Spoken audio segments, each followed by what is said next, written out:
Over the last year or so, I've been really high on the Phoenix Suns.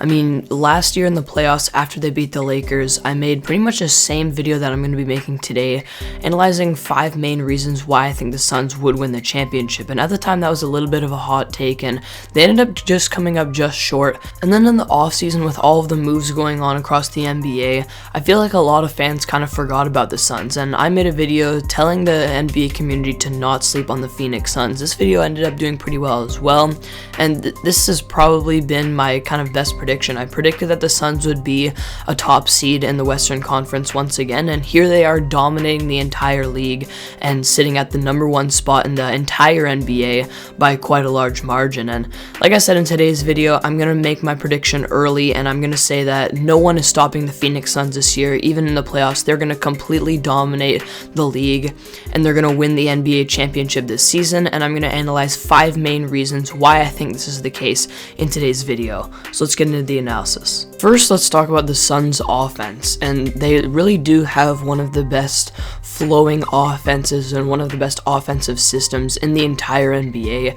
It's really such a simple offensive system, but at the same time, it's so unguardable for opposing defenses. The Suns just simply do a really good job of doing things like moving the ball and using that to get open shots, getting out in transition a lot, and a lot of the time in their set offense too, they kind of rely in that mid-range area with either Chris Paul or Devin Booker coming off of screens around the top of the key or the elbow areas to either get open shots there or run pick and rolls with DeAndre Ayton. And then they have great 3-point shooting on the perimeter too, great off-ball players like Mikal Bridges, Cam Johnson, Jay Crowder, and much more. And overall, their personnel offensively, they fit really well together. They have good chemistry, which I'm going to talk about later as well.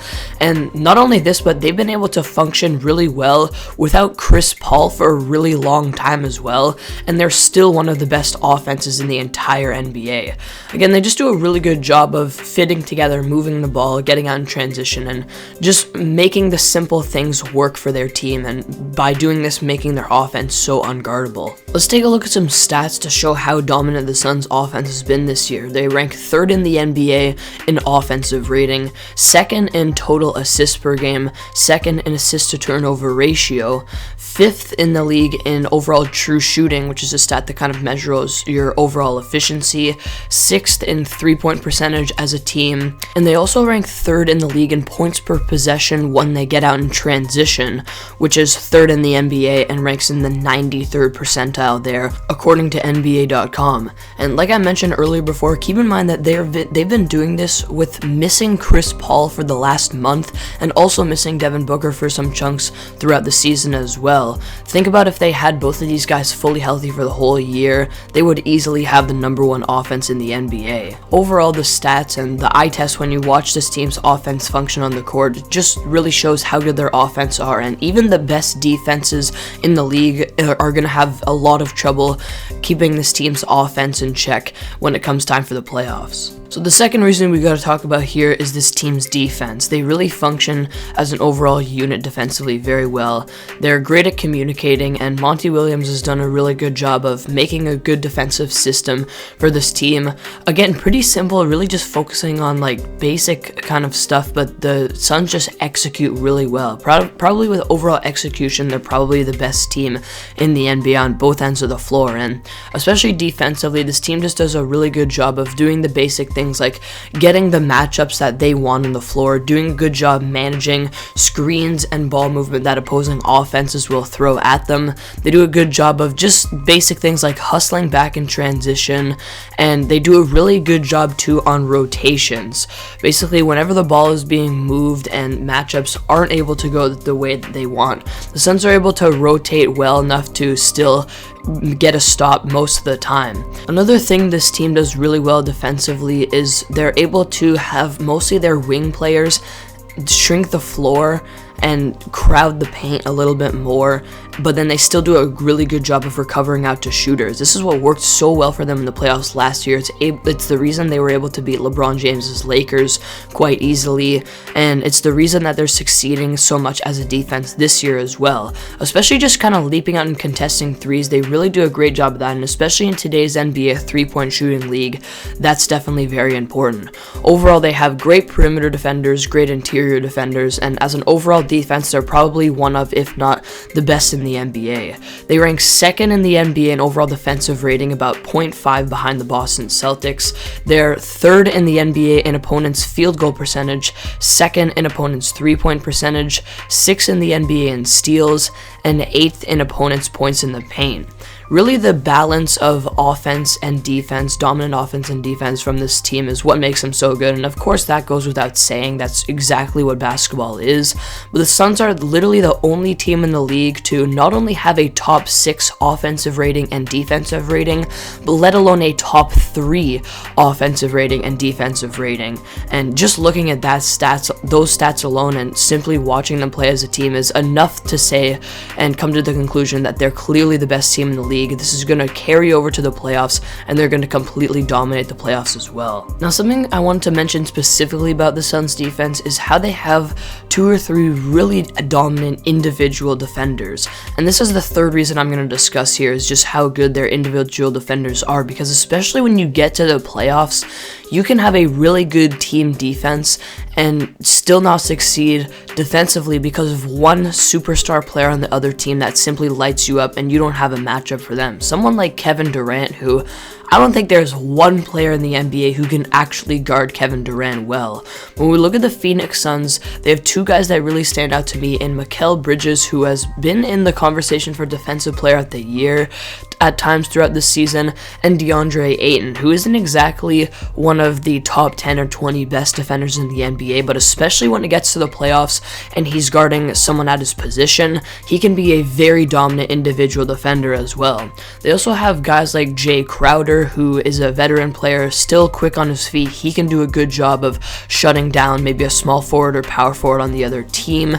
And even a guy like Chris Paul, who is definitely regressing defensively, but if there's a kind of short guard on the other team that's dominant, like a Steph Curry, for example, he can maybe do a decent job of guarding them. With Steph Curry specifically, that's not a great example. Mikal Bridges would probably be guarding him. We've even seen this year how when the Suns and Warriors matchup, Mikal Bridges actually does a really good job of guarding Steph Curry, and that specifically is a very important matchup because that's definitely a matchup we could see in the playoffs, the Suns versus the Warriors. A guy like Ja Morant, again, Mikal Bridges is versatile enough to pretty much shut down anyone 1 through 3 on the other team. And then let's say the Suns make it to the playoffs and they match up against the dominant Philadelphia 76ers and someone has to guard Joel Embiid, another player who not a lot of individual players can actually match up against him well. But DeAndre Ayton is such a good post defender, overall interior defender. He could do a decent job of guarding Joel Embiid as well. So I just wanted to point out that the individual defenders on this team, Mikal Bridges and DeAndre Ayton particularly, are going to be a really key piece for the Suns this year in the playoffs, guarding the other team's best player night in and night out. And this is something that you really have to have on your team if you want to win a championship, and the Suns absolutely do have it, combined with their amazing team offense and defense, which I already talked about. The fourth reason I wanted to discuss here is this team's chemistry, and I've already mentioned this a little bit. This team really just has great chemistry on both ends of the floor, and this is obviously something that you have to have as a team if you want to win the NBA championship. And just the core on this team has only been together for pretty much a year and a half, I guess, but they're really fitting together well. They all know each other really well now, their strengths and weaknesses on the basketball court, and on both ends of the floor they have great chemistry, and it's really easy to see. Like I said, offensively, this team just has great ball movement. They do a good job of running their plays the right way, getting out in transition, finding each other, knowing where their teammates are at the floor, or like where they are on the floor at what times. And then defensively, like I said, they just have such great communication production, especially just how good they are on rotations and all that, really shows that. And overall, the chemistry on this team is probably the best in the NBA right now. Despite this core not being together for exactly too long, it's really good. They have great chemistry, and you're gonna see this come into play a lot in the NBA playoffs this year as well. And the last reason I want to discuss here is the star power on this team. I think maybe the only argument you can make against the Phoenix Suns this year is that they don't really have that top 15 player. Arguably they do, but I think a lot of people would say that neither Chris Paul or Devin Booker are on the top 15. But with that being said, these two guys put together is probably one of the best, if not maybe even one of the top 3 best duos in the NBA right now. I mean, Chris Paul's playmaking goes well with Booker's scoring. They both do a good job in the mid-range area. They both do a good job in the pick and roll. They fit together with the rest of this team's offense and the flow in their offense. And these two guys right here should definitely be considered stars, and maybe both of them in the top 20 players in the NBA right now.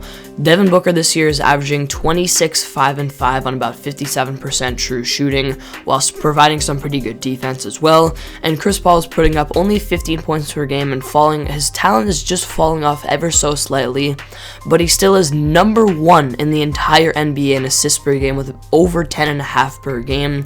His scoring is still efficient. He's still a mid-range master. His shooting, 58% true shooting this year, and his defense, like I said, is still over average as well, a good perimeter defender. So both of these guys are considered stars. DeAndre Ayton has continued to maybe develop into a star caliber player, and the star power on this team is not lacking nearly as much as some people might think. I think this, combined with all the other reasons I discussed today, is definitely enough to say that the Phoenix Suns are easily the best team in the NBA and are going to end up winning the NBA championship this year. The 2022 season's been fun to watch, and the playoffs are going to be very entertaining, but in the end, I think this is the year where the Suns wipe the floor with everyone in the NBA playoffs. The only way I can see them not winning is if, of their big 4, Chris Paul, Devin Booker, DeAndre Ayton, and Mikal Bridges, if 2 of these guys are injured for a long period of time. Not even 1. If one of these guys gets injured, we've already seen throughout this year that the Suns can still be the best team in the league not fully healthy. The Suns are easily the best team in the NBA right now, sitting with a record of 57-14, 9 games above the second place Memphis Grizzlies, and like I mentioned, they've done this with pretty much combined throughout the year, missing over 1 month of Chris Paul and about a month of Devin Booker. So like I said, the only reason I see this team not winning the championship this year is if 2 of those 4 main guys get injured for a long period of time, and maybe both of them have to miss out on a whole series, and maybe they run into some more serious injury problems and their depth starts to become a problem. Really the only reason I don't see this team winning the championship is if they run into serious injury problems where 2 or 3 key guys on their team are injured for a whole series in the playoffs. Other than that, with all the reasons I discussed today, their amazing offense, their amazing defense, their great individual defenders, their great chemistry, and the star power on this team, I feel as though the Phoenix Suns will definitely win the 2022 NBA championship. So there you have it. That's all I've got for you guys in today's video. Thank you for watching. Definitely comment down below your thoughts on the Phoenix Suns and who you think is going to win the 2022 NBA championship. If you guys are new to the channel, definitely be sure to subscribe, and I'll see you all next video.